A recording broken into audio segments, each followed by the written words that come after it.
নন্দ চৌধুরীর লেখা গল্প স্বরব্যঞ্জনের গল্প। শুনুন, যারা বেশি সময় নষ্ট করতে চান না, বেশি মোবাইল ডেটা খরচ করতে চান না, খুব ছোট্ট ছোট্ট 3 টুকরো গল্প। ওকে বললাম, আ বাবুকে চেনেন? কেডা? ভালো লেখেন, চলুন আলাপ করিয়ে দিই। 2 বছর পর দুপুরে বসে আছি, অবাবু এলেন কাঠিতে দাঁত খুঁজতে খুঁজতে। আসুন আসুন, এমন সময় কোত্থেকে? আর কইয়েন না, আ বাবুর মেয়ের অন্নপ্রাশন।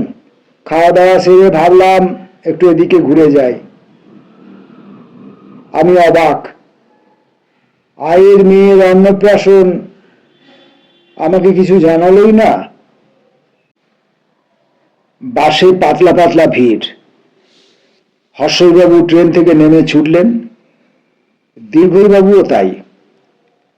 হর্ষবাবু উঠে পড়লেন বাসের সামনের গেটে, ভিড় ঠেলে এগোতে লাগলেন। দীর্ঘবাবু উঠলেন পিছনে, তারপর ভিড় ঠেলতে শুরু করলেন। একসময়ে দুজনে পাশাপাশি। বিস্মিত হয়ে একে অপরের দিকে তাকিয়ে বললেন, আপনি তো মশাই সামনে উঠলেন? হ্যাঁ, তারপর পিছনের দিকে এগোলাম। আমি পিছনে উঠেছিলাম, তারপর সামনে এগিয়েছি।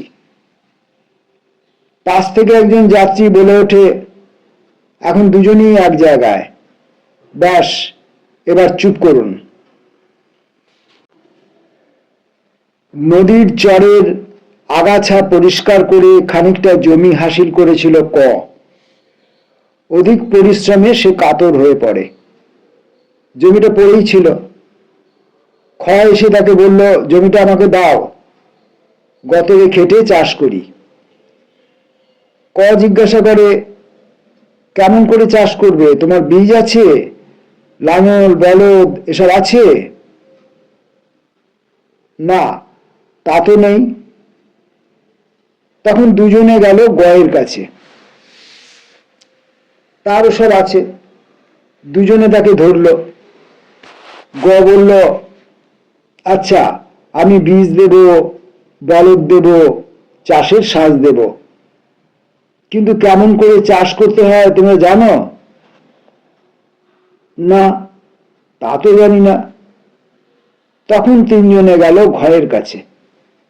বলল, আমরা চাষ করব, তুমি আমাদের শিখিয়ে দেবে? ঘর রাজি হলো। চাষ শুরু হলো। তারপর যখন ফসল পাকলো, একদিন পাকা ফসল কেমন করে সংগ্রহ করতে হয়, কেমন করে সংরক্ষণ করতে হয়, সব শেখালো ঘ। গাদা করে রাখা হলো সব ফসল। ক, খ, গ, ঘ সকলে ঘিরে দাঁড়ালো ফসলের গাদা। এবার ভাগ হবে। ক, আমার ভাগ কিন্তু সবার বেশি, কেননা আমার জমিতেই ফসল হয়েছে। খ, বেশ বলেছ, যা হোক, রোদে পুড়ে জলে ভিজে আমি এত খাটলাম বলেই না ফসলের মুখ দেখলে? আমার ভাগ সবার বেশি। গ, বাহ বাহ, এই না হলে বিচার!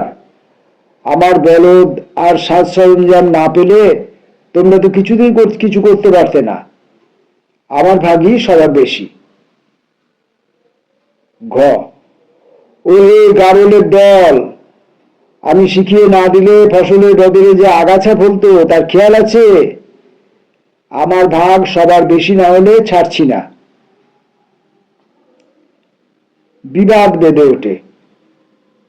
যুক্তি তর্কে কেউ কাউকে হারাতে পারে না। ক্রমশ গলার জোর বাড়ে। সমান সমান ভাগেও কেউ রাজি হতে পারে না, কারণ বেশির বদলে সমান পাওয়াটা তো একরকম ঠকে যাওয়া। কিছুতেই কোনো সমাধান হয় না। অতঃপর 4 জনে 4টি গাছের ডাল ভেঙে নিয়ে একে অপরের বিরুদ্ধে লড়াই নেমে পড়ে।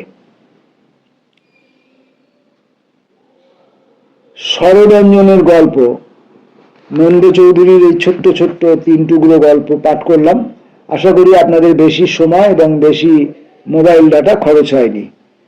নমস্কার।